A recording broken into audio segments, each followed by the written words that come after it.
Obrigado, Sr. Presidente.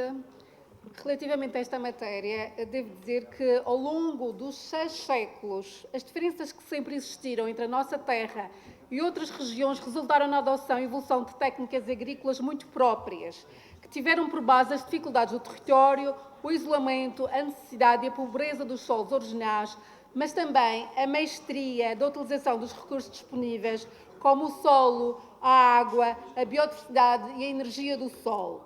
Os poios, as levadas e os palheiros são o resultado desta maestria e também da resiliência do nosso povo, mas atualmente a maior parte deles está ao abandono ou foram engolidos pela expansão urbana. Ao longo de todos estes anos de governação PSD, a agricultura foi sempre encarada como um indicador de subdesenvolvimento, de atraso, uma atividade que interessava reduzir ao máximo. Como resultado, a Madeira está a perder propriedade agrícola e área cultivada.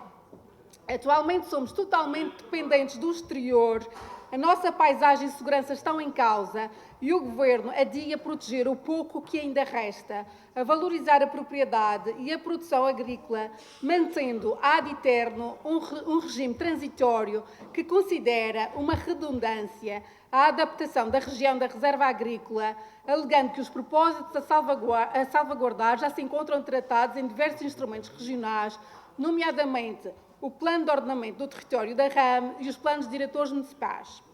No entanto, analisando vários PDMs, verifica-se que os critérios de definição do espaço agrícola, incluindo na Reserva Agrícola Nacional, os usos dominantes e compatíveis, as edificações e as atividades variam de município para município, que vão desde a capacidade agrícola definida na Carta dos Solos Agrícolas da Ilha da Madeira, e aqui, que está atualmente desatualizado e aqui há outro trabalho a fazer, e pela utilização agrícola à altura da elaboração do PDM, outros incluem também terrenos com historial agrícola e agora abandonados, uns pela sua vulnerabilidade e risco para outras utilizações, etc., não havendo uma estratégia regional com a definição dos valores que permite efetivamente proteger os solos de aptidão agrícola e assegurar a fundamental produção de alimentos. O plano de ordenamento deve adaptar-se à reserva agrícola e não ao contrário, permitindo, no entanto, alguma flexibilização, deixando aos municípios margem de manobra para a adequação às suas especificidades orográficas, urbanísticas, demográficas e sociológicas, mas, obviamente, com um padrão a nível regional que não existe. O PS defende a criação da reserva agrícola, sim, com a identificação de espaços de aptidão agrícola em toda a ilha, nomeadamente a definição de zonas periurbanas que recuperem a função histórica de produção alimentar de proximidade das cidades, com a identificação de áreas onde existe água disponível para regar, definindo-as como zonas prioritárias de produção agrícola, que defina o uso sustentável dos solos, uma das medidas avançadas pela FAO para mitigar as alterações climáticas, no entanto, com salvaguardas em relação a este projeto do PCP, que consideramos demasiado restritivo em alguns aspectos, sabendo, por um lado, que a muito pequena dimensão da parcela agrícola é um fato que deve ser considerado, mas que não deve ser impeditivo do desenvolvimento da atividade com dignidade, uma vez que é este mosaico que nos caracteriza e que garante a biodiversidade e que, por outro lado, a diversidade da economia agrícola, nomeadamente o turismo rural, e a dinâmica que deverá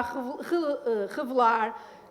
tornando a agricultura uma profissão atrativa e rentável, contrariando o abandono dos terrenos que, mesmo protegidos por decreto, constituirão uma ameaça à segurança da população. Assim propomos que sejam alterados os usos compatíveis neste projeto e apoiamos, por exemplo, uma candidatura dos poios e palheiros madeirenses a património mundial no programa da FAO, sistemas importantes do património agrícola mundial, pelo que deveremos apresentar uma proposta nesse sentido. Será certamente humilhante para as gerações atuais, na qual nos incluímos, se alguns no futuro alguém se lembrar de comparar os tão badalados índices de crescimento e perceber que nós, as gerações mais evoluídas, não só destruímos o nosso património, a nossa herança cultural e paisagística, como nos mostramos incapazes de suprir as nossas necessidades mais básicas, como a alimentação. Obrigado.